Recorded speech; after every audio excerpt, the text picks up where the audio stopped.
बिस्मिल्लाहिर्रहमानिर्रहीम अस्सलाम वालेकुम। ग्लोबल वीज़ा टिप्स के साथ मैं हूं बैरिस्टर मियां आमर अली। व्यूअर्स, आज मैं फिर आपके लिए एक बहुत ही इंटरेस्टिंग और इन्फॉर्मेटिव वीडियो लेकर आया हूं। ये वीडियो है क्रोशिया के मतलब, जैसा कि आपने थंबनेल देख ही लिया है।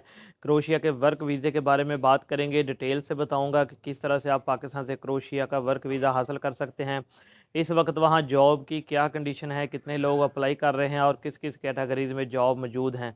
इंशाल्लाह ताला मुकम्मल प्रोसेस मैं आप लोगों को बताऊंगा, लेकिन उससे पहले मेरी एक रिक्वेस्ट है कि अगर आप ट्रैवल से मतलब, इमिग्रेशन से मतलब या फिर वीज़ा से मतलब लेटेस्ट अपडेट हासिल करना चाहते हैं तो आप मेरे इस चैनल को ज़रूर सब्सक्राइब करें, साथ में बेल आइकन के बटन को भी क्लिक करें ताकि आने वाली सारी लेटेस्ट इंफॉर्मेशन आप तक पहुंच सके। चलिए अब स्टार्ट करते हैं वीडियो को। तो अगर आप क्रोशिया के वर्क वीज़ा के मतलब मुकम्मल डिटेल और मालूमात हासिल करना चाहते हैं तो फिर आपने इस वीडियो को जो है वो एंड तक ज़रूर देखना है ताकि कोई भी इंफॉर्मेशन जो है वो आपसे मिस ना हो जाए।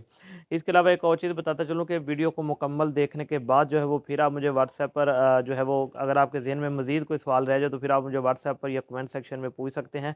लेकिन प्लीज़ उससे पहले ना पूछा करें, क्योंकि सारी इन्फॉर्मेशन मैंने वीडियो में दी होती है और वही बात जो है वो आप मुझसे दोबारा व्हाट्सएप पर पूछ सकते हैं।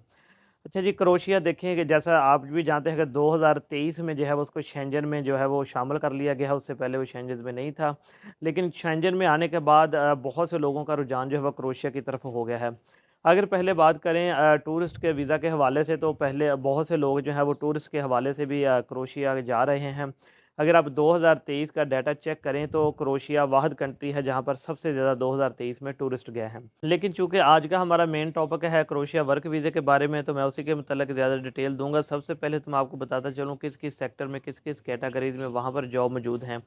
देखिए जी, इसमें जो जॉब वहाँ पर जिसने भी हासिल करनी है, इसमें ये नहीं है कि आपकी हाईली एजुकेशन होनी चाहिए। अगर मैट्रिक तक भी है, एफए तक भी है, तो आप जो है, अगर आपने कोई डिप्लोमा भी किया हुआ है तो आप क्रोशिया में जॉब के लिए अप्लाई कर सकते हैं।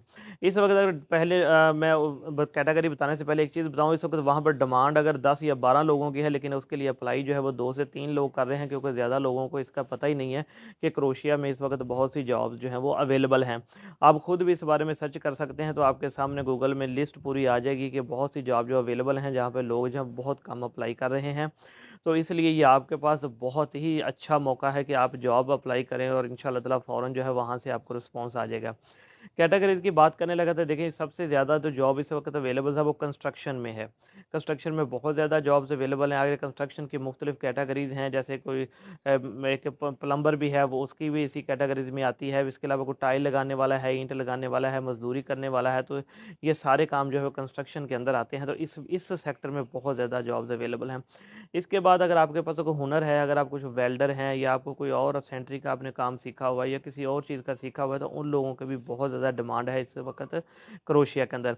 इसके अलावा जो है डॉक्टर इंजीनियर जो हैं वो भी अप्लाई कर सकते हैं, उनकी भी बहुत ज़्यादा अच्छी सैलरी है, क्योंकि इस वक्त एक जॉब्स की डिमांड बनी हुई है। जब डिमांड हो तो सैलरी आपको जो है वो ज़्यादा मिलती है। इसके अलावा health care, transportation, house keeping, ठीक है, इसमें भी बहुत ज़्यादा जॉब्स अवेलेबल हैं। तकरीबन हर कैटेगरीज़ में, हर सेक्टर में जॉब्स अवेलेबल हैं। अगर आप स्टोर कीपिंग करना चाहते हैं, किसी शॉप पे काम करना चाहते हैं, इसके अलावा किसी कंपनी में जाकर जॉब करना चाहते हैं, तो हर तरह की इस वक्त जॉब जो है वो अवेलेबल हैं। ये बहुत लंबी लिस्ट है, मैं डिस्क्रिप्शन में वो लिस्ट शेयर कर दूँगा, तो आप उसमें डिस्क्रिप्शन में जाकर देख सकते हैं। अच्छा, ये सारी जॉब्स अवेलेबल हैं। अब मेन पॉइंट आता है कि आपने जॉब हासिल कैसे करनी है और उसके लिए आपको क्या-क्या डॉक्यूमेंट्स चाहिए।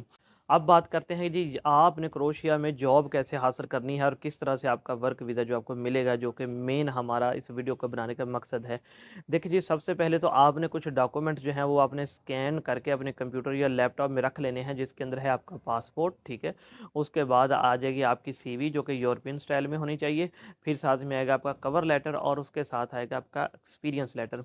ये 4 चीज़ें आपने स्कैन करके अपने कंप्यूटर या लैपटॉप में रख लेनी है। उसके बाद आपने जाना है गूगल सर्च इंजन में और वहाँ पे आपने सर्च करना है जॉब्स इन क्रोशिया या जॉब अपॉर्चुनिटी इन क्रोशिया।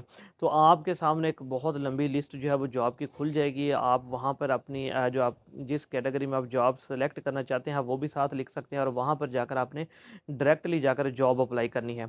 इसमें होगा क्या, अगर देखें, अगर आप किसी एजेंट के थ्रू जॉब अप्लाई करते हैं या किसी एजेंट से कहते हैं वीज़ा हासिल करने के लिए, तो आपके जो है वो बहुत ज़्यादा कॉस्ट आएगी। बहुत ज़्यादा आपके पैसे लगेंगे, लेकिन जिस तरीके से मैं बता रहा हूँ इस तरीके से आपके पैसे बहुत कम लगेंगे। आपने सिर्फ क्या करना है, आपने ऑनलाइन जाना है, जॉब अप्लाई करनी है, अपनी सीवी ड्रॉप करनी है और अपना डाटा वहाँ पर देना है, अपने एक्सपीरियंस के बारे में बताना है। जैसे और आपने करना क्या है कि कम से कम 20-25 या बल्कि 30 जगहों पर जो है वो आपने जॉब अप्लाई करनी है। अगर आप 30 जगहों पर जॉब अप्लाई करेंगे तो कम से कम 5 जगहों से आपको जो है वो रिस्पॉन्स आ जाएगा। आपने अपना ईमेल एड्रेस बिल्कुल करेक्ट डालना है, क्योंकि मोस्टली जो एम्प्लॉयर हैं वो ईमेल के ज़रिए ही वो आपको कॉन्टैक्ट करते हैं। और जब वो आपको कॉन्टैक्ट करेंगे, आपसे डिटेल पूछेंगे, आपके एक्सपीरियंस के बारे में पूछेंगे, और जब आप फाइनल हो जाएंगे जॉब के लिए, तो फिर उसके बाद वो आपको जॉब कॉन्ट्रैक्ट सेंड कर देंगे। इसमें हर चीज़ें तय हो जाएंगी, जिसमें आपकी सैलरी के बारे में लिखा होगा, ड्यूरेशन ऑफ स्टे लिखा होगा, ये भी लिखा होगा कि वीज़ा आपको कितनी देर का मिलेगा, कितनी देर का वो जॉब कॉन्ट्रैक्ट दे रहे हैं। तो ये सारी डिटेल जो है वो आपके जॉब कॉन्ट्रैक्ट के डॉक्यूमेंट्स में होगी। उसके बाद आपने करना क्या है, फिर आपने सिर्फ ऑनलाइन आपने फ़ॉर्म डाउनलोड करना है क्रोशिया का, ठीक है जी, वीज़ा फ़ॉर्म, उसका वो वीज़ा फ़ॉर्म फिल करना है, साथ में अपने अपने डॉक्यूमेंट्स लगाने हैं, पासपोर्ट होगा, आपका आईडी कार्ड होगा, एफआरसी होगा, ट्रैवल इंश्योरेंस होगी, होटल की बुकिंग होगी, और साथ में टिकट की एंटरनी होगी, टिकट की बुकिंग होगी, और ये सारी चीज़ों के साथ आपने जो वीज़ा अप्लाई कर देना है। सबसे मेन हमारा मकसद क्या था, जॉब हासिल करना है। जॉब हासिल करने के बाद फिर अगला प्रोसेस आएगा। अगर आपको अगले प्रोसेस की समझ ना भी आ रही हो तो वो आप मुझसे पूछ सकते हैं, आप किसी भी ट्रैवल एजेंट से अप्लाई करने के बारे में पूछ सकते हैं। लेकिन सबसे पहला आपने क्या काम करना है, हम क्या आपने क्रोशिया के लिए जॉब जो है वो अप्लाई करनी है। जैसे ही आपको रिस्पॉन्स आए तो फिर जो है नेक्स्ट स्टेप शुरू हो जाएगा। अब अगर मैं बात करूँ, आपको बताऊँ कि इस वक्त कंडीशन क्या है क्रोशिया में, तो देखें क्रोशिया में जॉब हाई डिमांड होने की वजह से जो है वो इस वक्त बहुत ज़्यादा सैलरी दी जा रही है, क्योंकि जब किसी चीज़ की डिमांड बढ़ जाती है तो ज़ाहिर बात है उसमें फिर सैलरी भी जो है ज़्यादा हो जाती है। तो अगर यूरोप के मुकाबले में क्रोशिया को कंपेयर करें तो एक तो वैसे भी एक उनके अमीर तरीन मुल्कों में आता है, इसके अलावा जॉब के हवाले से भी वहाँ पर अच्छी सैलरी जो है वो दी जा रही है। तो ये थी मुकम्मल डिटेल कि किस तरह से आपने क्रोशिया का जो है वो वर्क वीज़ा हासिल करना है, उसके लिए आपने जॉब कैसे अप्लाई करनी है। मैंने मुकम्मल डिटेल के साथ आपको ये समझाने की कोशिश की है कि आप खुद कैसे क्रोशिया के लिए वर्क वीज़ा जो वो हासिल कर सकते हैं।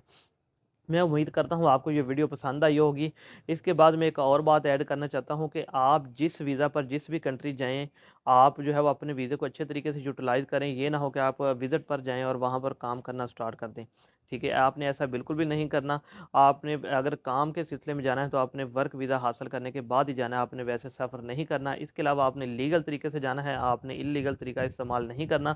आपको भी पता होगा कि कितना बड़ा जो सानहा हुआ है कश्ती वाला, वो सारे जो थे वो इल्लीगल जा रहे थे, हालाँकि उन्होंने सब ने पेमेंट जो थी वो लीगल तरीके के लिए जाने के लिए की थी, लेकिन उनको जो है वो इल्लीगल तरीके से लेके जा रहे थे। तो आपने बिल्कुल भी ऐसा नहीं करना, और मैं हमेशा यही कहता हूँ कि आप खुद ट्राई करें, खुद सर्च करें, तो इंशाल्लाह ताला आपको रिस्पॉन्स भी मिलेगा और आपको इस चीज़ का बहुत ज़्यादा फ़ायदा होगा। तो आपने इस वीडियो को अपने दोस्तों के साथ भी शेयर करना है, ताकि इन्फॉर्मेशन दूसरे लोगों तक भी पहुँच सके। इंशाल्लाह ताला एक नई वीडियो के साथ फिर आपकी खिदमत में हाज़िर होऊँगा। अल्लाह हाफ़िज़।